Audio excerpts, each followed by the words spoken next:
Welcome to Guess That Bible Story. Can you guess that Bible story?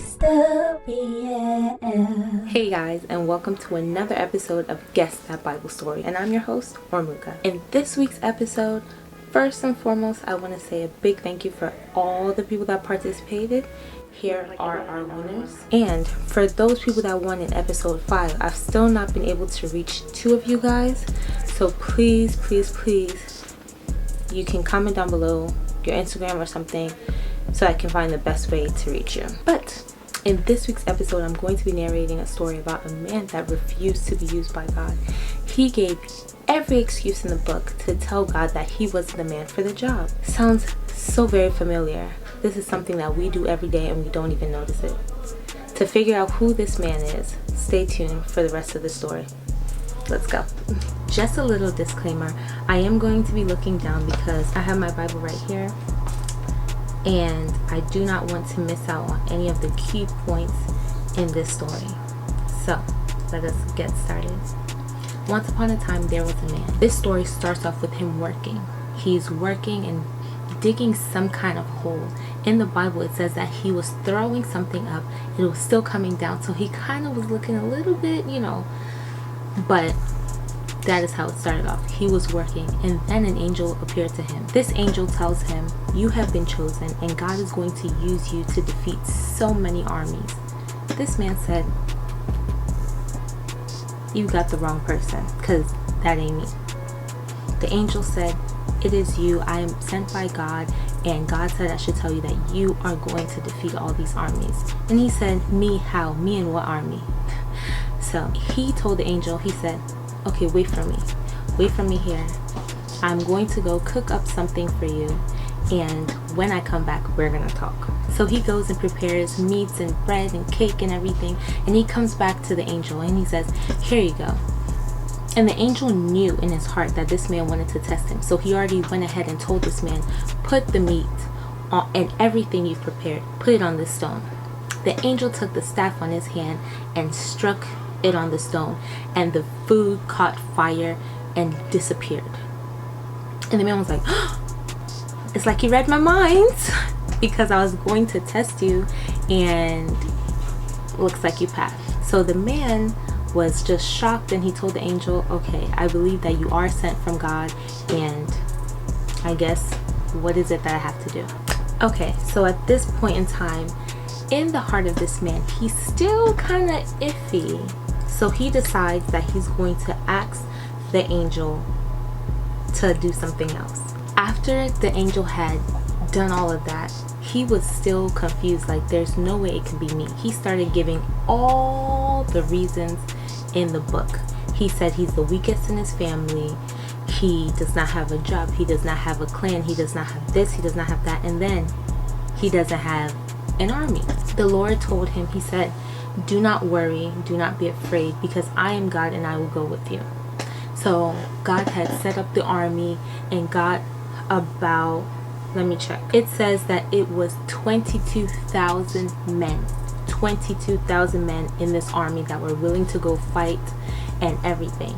However, God had said, these men are too much. These are too many men, and it's obviously going to be that these men will feel they did it in their power because they're strong, they got muscles, they're trained in the army. So God said, you know what? Reduce these men. Cut it down. So he said, ask the men, who is afraid? And all of the men that said they're afraid, tell them to go home. So this man asked all the people, all the men, he said, if you're afraid, go home. More than half of them left, basically. And the Bible said there were 10,000 men left. And God said, this is still too much. This is still too much for me. And I have another way I can prove to you that only a few men that you'll need. So God said, what we're going to do is take these men to the stream. And whoever decides that they're going to drink like a dog, not my words, the Bible's word, but they said whoever's going to drink like a dog, then they're not coming. Whoever drinks like a man and kneels and does like this, they will come. But whoever just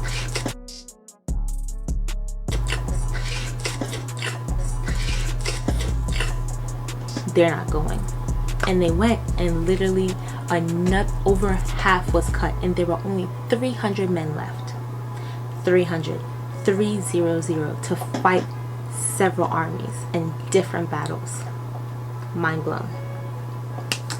So then after this, obviously the chosen man of God was very scared. He said, you know what, no, this is a joke. Let us go back. And he said, God, if this is really you and you want me to go, I'm gonna test you one more time. And he laid out wool, like some wool cloth, and he said, if I wake up tomorrow, I want this wool to be wet and everywhere around it to be dry. Came out the next day, and that is what happened. He was like, nah, anyone could do that, duh. Like, this is wool, it's not gonna dry, duh. That's why it's wet. And then he said the reverse. I'm testing you the third time, pretty much. The first one was for the meat. Even though he didn't say it out, God knew he wanted to test him, so he did it anyways. The second one was the one of the wool being wet and the ground dry. And he said, reverse it. Let the ground be wet and the wool dry. And he came the next day, and that is exactly what happened. So he said, wow, this really is from God. So I'm going to go ahead and get these men and start going. There was still some fear in his heart. Fear in his heart. And God told him, he said, you know what? Go over to these men. Quietly sneak over and hear what they're saying about you. You're afraid of them, but they're afraid of you. So he went with his little squire or his assistant, whatever you want to call him. He went and they listened, and one of the men from the other armies basically said that he had a dream that this guy and his army, like, they defeated them. They defeated everybody, and everybody was scared of them, and God gave everyone into their hand. And the man that God had chosen was feeling himself. He was like, wow, us? How? We're only 300 men. So God gave this man a brilliant idea. These men are only 300. 300 only. And he divided it evenly, all into 3 different sections, I believe. He gave everybody trumpets and everybody pots and pans and just things to make noise. And he told them, you're going to stand in these 3 sections. And because those sections kind of circle out the entire place, the people that they were going to fight, the armies, were down. So once they heard the banging and everything, they got so scared. They thought this man was coming, and they were so scared. They started killing themselves, and the rest of them that survived ran away. And this was basically the story of how this man in the beginning doubted and said that God cannot be choosing him.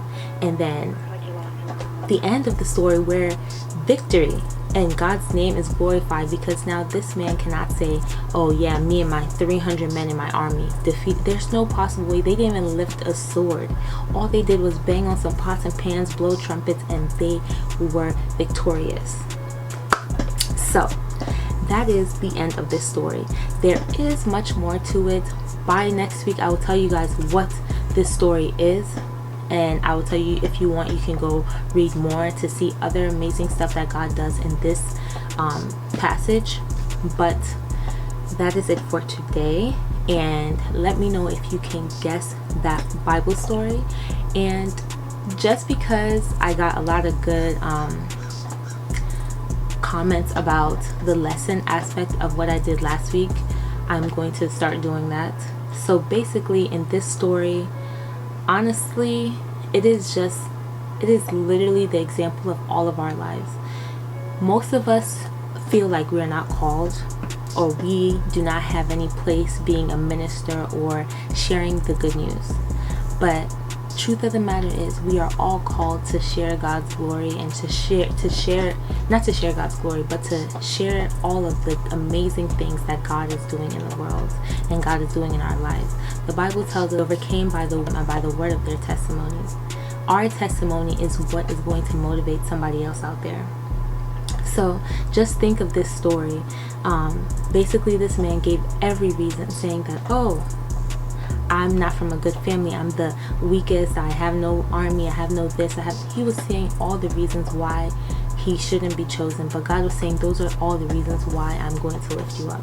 So whatever it is in your life that you think is holding you back or making you not good enough in the standard of what man sees in the world, the Bible also tells us that what man can see as good is what he sees as evil, and what he sees as foolish. So what you think that the standards that the world has, that oh my gosh, I don't fit in, I can't be a pastor, I can't be a minister, I can't even talk about God, scratch that away from your mind, because that is not true, and that is a lie from the devil that he wants us to believe, so that we're not able to be confident in Christ. So another example is just like in my life, I used to just be like, well, it's nobody's business, my faith, everyone does whatever they want, but it is our job as Christians to be able to go out and share the good news. That is one of the main jobs that God has put us on this earth for. So with everything you're doing, do not doubt the fact that when God chooses you, he's going to give you that strength to do whatever he has selected you to do. So hope you guys enjoyed this video. Hope you guys enjoyed this story. Hope you guys can guess the story. But that is the end. Thank you guys so much for watching. And before I go, it is a special lady's birthday. My mother-in-law's birthday is today. As I'm dropping this video, it is her birthday right now. And she always watches my video and always leaves comments. And I just want to say a big happy birthday to her. Happy birthday, Mama T. We all love you. And thank you so much for always watching my videos and sharing my videos and commenting. And definitely soon, I know you will win one of these Guess That Bible Stories. So anyways, happy birthday. And thank you guys so much for watching. Please tell my mother-in-law happy birthday in the comments. That would be really awesome. So that is it. I'm your girl Ormuka. And before I forget, 2 of my winners from week 5 or episode 5, I've still not been able to contact you guys. Do you guys not want your prize? Because I just need to understand. So please, if you guys watch this video, message me, because I can't find a way to contact you guys, and I want to give you guys your prize. So anyways, I'm your girl Ormuka. Thank you so much for watching. Stay blessed and not stressed, and I am